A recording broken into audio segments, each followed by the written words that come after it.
नमस्कार, वंदे भारत भारत तक देख रहे हैं आप। आपके साथ मैं हूं सांची त्यागी। दुनिया वाले में आज बात भारत के खिलाफ हो रही पाकिस्तानी साजिश की।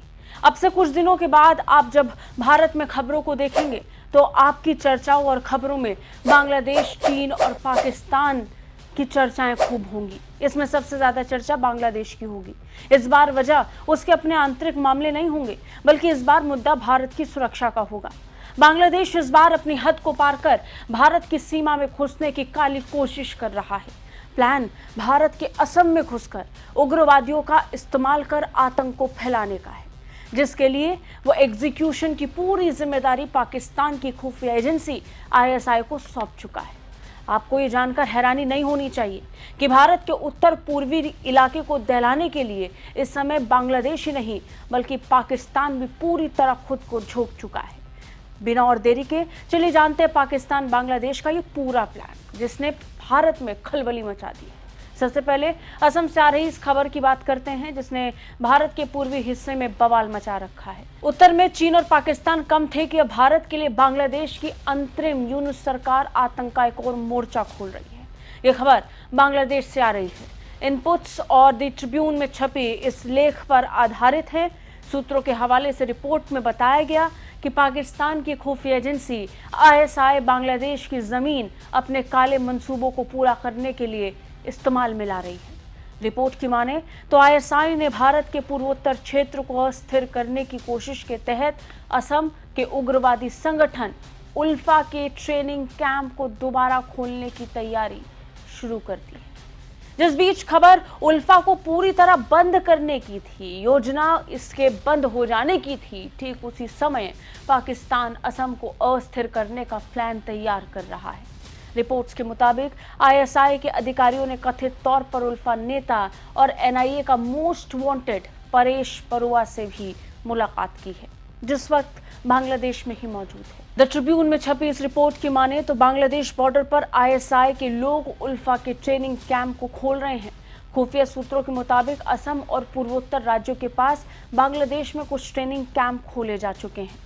बांग्लादेश में राजनीतिक उथल पुथल के बीच शेख हसीना बीते साल 5 अगस्त को देश छोड़कर भारत आ गई थी। उनके बाद मोहम्मद यूनुस के नेतृत्व वाली अंतरिम सरकार ने कार्यभार संभाला। यूनुस सरकार में आईएसआई को बांग्लादेश में फिर से एंट्री मिल गई। उसने कई कैंप्स को एक्टिव करने का प्लान तैयार कर लिया। यह भारत के पूर्वोत्तर क्षेत्र को अस्थिर करने की एक बड़ी काली योजना है। जानकारी के मुताबिक ये कैंप पहले भी सक्रिय थे, लेकिन शेख हसीना के समय इन्हें बंद कर दिया गया था। लेकिन अब इन्हें फिर से एक्टिव करने के लिए पाकिस्तान और बांग्लादेश की अंतरिम सरकार ने तैयारी फिर तेज कर दी है। बड़ी बात यह कि उल्फा नेता परेश बरुआ को लेकर कई इनपुट्स भारत सरकार और असम के मुख्यमंत्री तक भी पहुंचे थे। करीब 1 महीने पहले का वो बयान आपको पता होना चाहिए। दरअसल असम के मुख्यमंत्री हेमंत बिस्वा शर्मा ने उम्मीद जताई थी कि निर्वासन में रह रहे बरुआ असम को अस्थिर नहीं करेंगे। कोकरझार में मीडिया से बातचीत के दौरान एक सवाल के जवाब में शर्मा ने कहा था कि मेरा निजी विचार है कि वो शांति चाहते हैं। मैं उनसे लगातार बात करता रहता हूँ और मुझे इस बात की कोई जानकारी या विचार नहीं है कि वो असम को अस्थिर करना चाहते हैं। उन्होंने आगे अपने बयान में कहा कि हो सकता है कि वो बातचीत की मेज पर ना आए, लेकिन मेरा मानना है कि वो असम में शांति को बाधित नहीं करना चाहते हैं। आखिरकार वो भी असमिया हैं। कौन अपने राज्य में खून खराबा लाना चाहे, लेकिन क्या सिर्फ उम्मीद के भरोसे भारत को बैठ जाना चाहिए? वो भी तब जब पड़ोसी देश बांग्लादेश और पाकिस्तानी आईएसआई की गोद में जाकर बैठ चुका हो। सरकारी बयानों से भले ही जाहिर ना हो, भले ही असम सरकार भी इस पर खुलकर कुछ ना बोले, लेकिन ये सच है कि दुश्मन देश की इस हरकत को नजरअंदाज बिल्कुल नहीं कर सकते। निश्चित तौर पर भारतीय खुफिया एजेंसी भी इससे निपट लेंगी, लेकिन पाकिस्तान द्वारा बांग्लादेश में इस काली साजिश को अंजाम देना नजरअंदाज नहीं किया जा सकता। ट्रिब्यून को खुफिया सूत्रों से पता चला है कि पिछले कुछ महीनों में असम और अन्य पूर्वोत्तर राज्यों के करीब बांग्लादेश में कई उल्फा प्रशिक्षण शिविर फिर से खोले गए हैं। भारत की सुरक्षा के लिए ये कितना खतरनाक हो सकता है, ये जानने से पहले उल्फा नेता परेश बरुआ के बारे में कुछ जरूरी बात जान लीजिए। खबर है कि बरुआ, जो कथित तौर पर पहले चीन और म्यांमार में था, उसने भारत के पूर्वोत्तर क्षेत्र का दौरा किया था। बड़ी बात यह कि इन चिंताओं को और बढ़ाते हुए बांग्लादेश उच्च न्यायालय ने पिछले ही महीने देश के शस्त्र अधिनियम के तहत एक मामले में बरुआ की आजीवन कारावास की सजा को घटाकर 14 साल में बदल दिया था। बरुआ को 2014 में असम में उल्फा के ठिकानों पर 10 ट्रक हथियारों की तस्करी के मामले में अनुपस्थिति के लिए मौत की सजा सुनाई गई थी। बरुआ का नाम तो राष्ट्रीय जांच एजेंसी यानी एनआईए की मोस्ट वांटेड लिस्ट में भी है।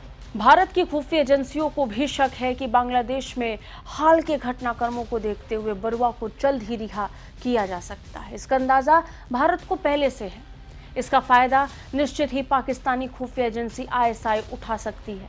अब इससे भारत को कैसे नुकसान होगा, ये भी जान लीजिए। उससे पहले ये जानिए कि ये उल्फा है क्या। जवाब आप खुद जान जाएंगे।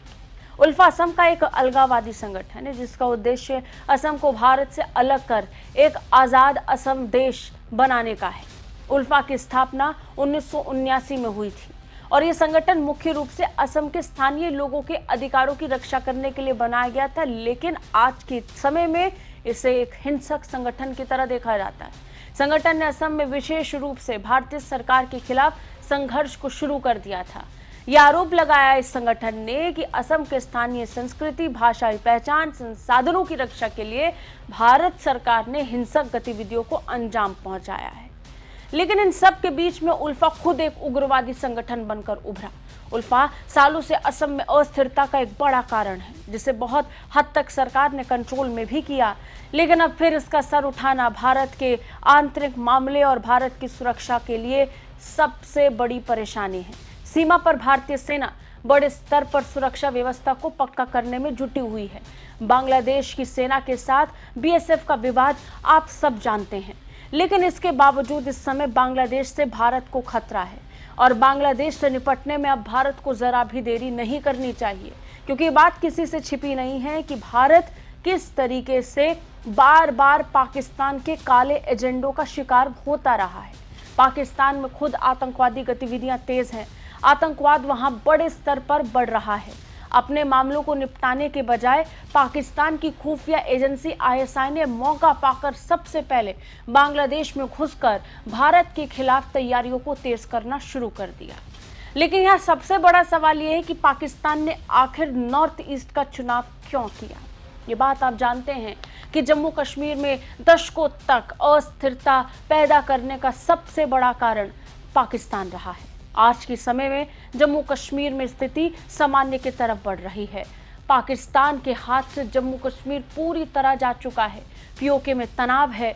बलूचिस्तान में भी एक अलग तरीके का उग्रवाद आप देख पाते हैं और इन सब के बीच में तनाव इस समय पाकिस्तान के अपने हिस्से में है। यही कारण है कि पाकिस्तान चाहता है कि भारत भी इसी तरीके के तनावों में उलझे। एक तरफ पाकिस्तान और चीन से तनाव है, लेकिन नॉर्थ ईस्ट में मणिपुर के जलने के साथ ही मानो पाकिस्तान को एक बैठे बिठाए प्लान मिल गया। मणिपुर का फायदा उठाकर नॉर्थ ईस्ट तक पहुंच को पक्का करने के लिए बांग्लादेश का इस्तेमाल इस समय पाकिस्तान कर रहा है, जो पूरा भारत समझ रहा है। लेकिन इंतजार अब भारत के एक्शन का है। बांग्लादेश में मौजूद आईएसआई के खिलाफ भारत को भी अपनी प्लान को पक्का करना होगा। आपको क्या लगता है? कमेंट करके हमें ज़रूर बताएं। जय हिंद।